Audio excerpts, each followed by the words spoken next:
Welcome to the Sunday Talk. As you heard, Justin Trudeau is on the verge of announcing his cabinet. We don't know who's in, but if you go by his election promise, we know the gender balance, a 50-50 split, men to women. In essence, it's affirmative action at the highest level of government. My Liberal cabinet will have an equal number of women and men. It's historic, but it's also a quota, and that could be controversial. I think it's kind of ridiculous, actually. I think that it should be based on merit. It's going to make it feel like the women are only getting the job because he's trying to make it 50-50. It's an absolutely great thing. I think that's awesome. Bring on the girls. It would be a long time coming. When Ellen Fairclough became the first woman in cabinet in 1958, she saw a bright future for women in politics. The day was not far distant when there would be a woman Prime Minister of Canada. Thank you, Mrs. Fairclough. Well, the day came in 1993. I will execute the powers and trusts reposed in me as Prime Minister. Kim Campbell had the job for a whole 5 months. Glad I didn't sell my car. But since Fairclough, women in Parliament remained underrepresented, often ridiculed and demeaned. 1 in 10 husbands beat their wives regularly, and these women, I don't think this is a very much of a laughing matter. I tell you what, there's more than a slab of bacon talking there. MP Sheila Copps said MP Bill Kempling had called her a slut. If you think we've come a long way in 2015, consider this. After this election, the next parliament is 26% female. That's lower than Britain, Germany, Italy, and Kazakhstan. And in cabinet, year after year, women have been rare faces in a crowd of men. But does Trudeau's promise solve this problem or create another one?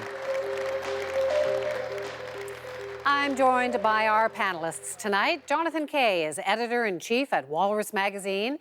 Tasha Kheiriddin is a columnist with the National Post and iPolitics. And with us tonight, Scaachi Koul is a senior writer at BuzzFeed Canada. So we do want to hear your manly opinion in just a moment, Jon. A little outnumbered. But ladies first, going to start with you, Scaachi. What do you think? Is this promise of gender parity, is it admirable or is it antiquated? Oh.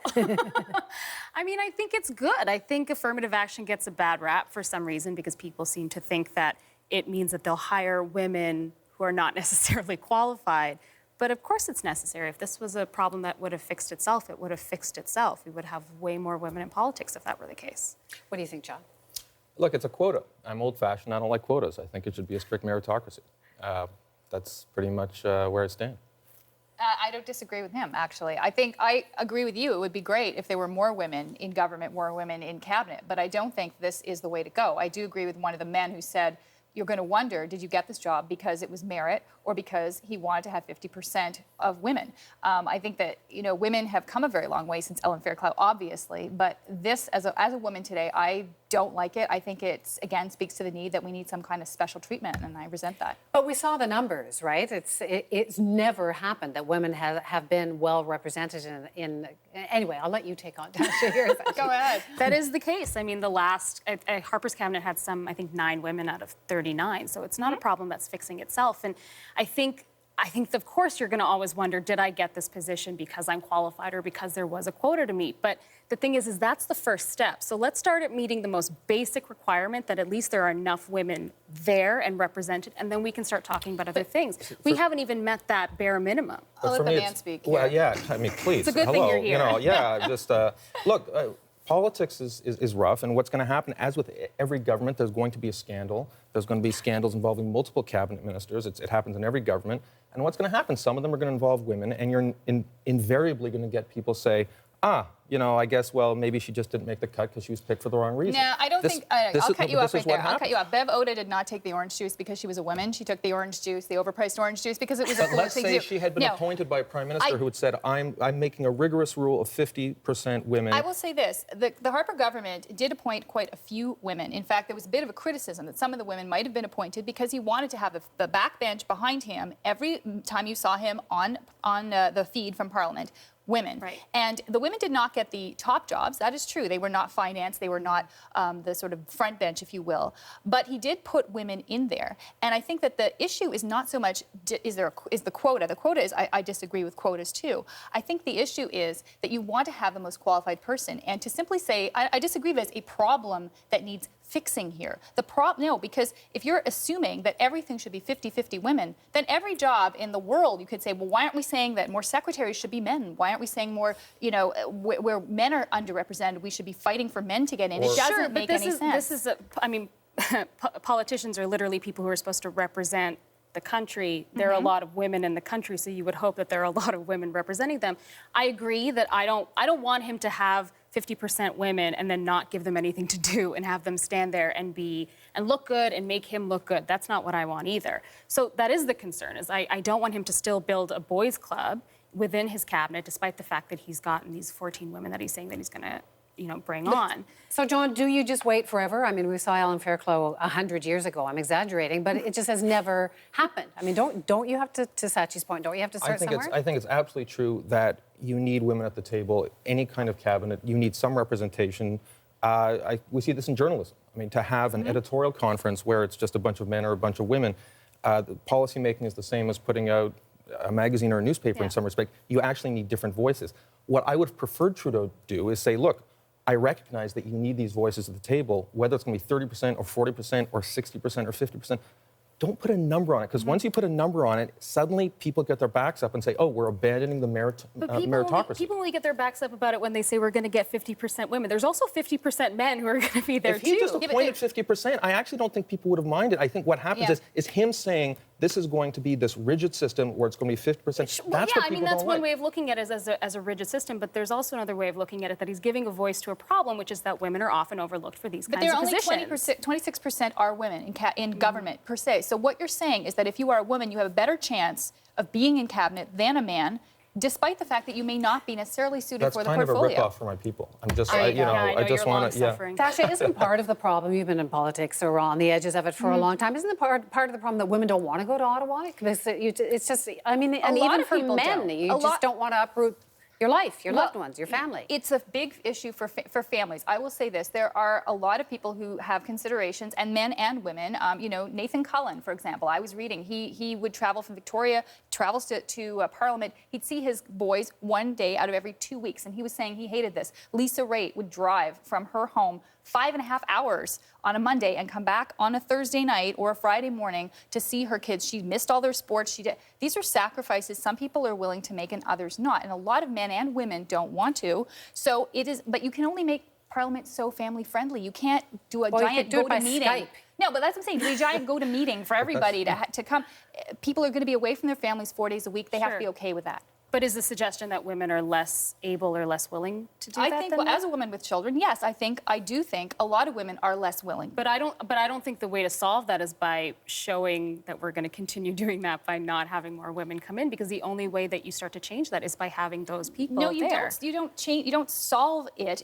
If you want more women in government per se to then accede to cabinet, you would have to make it in a situation where there would be no or lesser impact on family. And you can only go so far with Ottawa, is what I'm saying. Unfortunately, if you're representing someone, you're living in Newfoundland or Victoria, you're going to be traveling, you're going to miss more than if you lived in Ottawa. Well, it's true. A cabinet job, kind of like a CEO job, if it's a 70 or 80 or 90 hour a week job, there's a limit. You can't just say, well, we're going to do work-life balance if you're the health minister. And I see this, by the way, in my personal life. My wife happens to travel a lot for her job. I travel a lot for my job.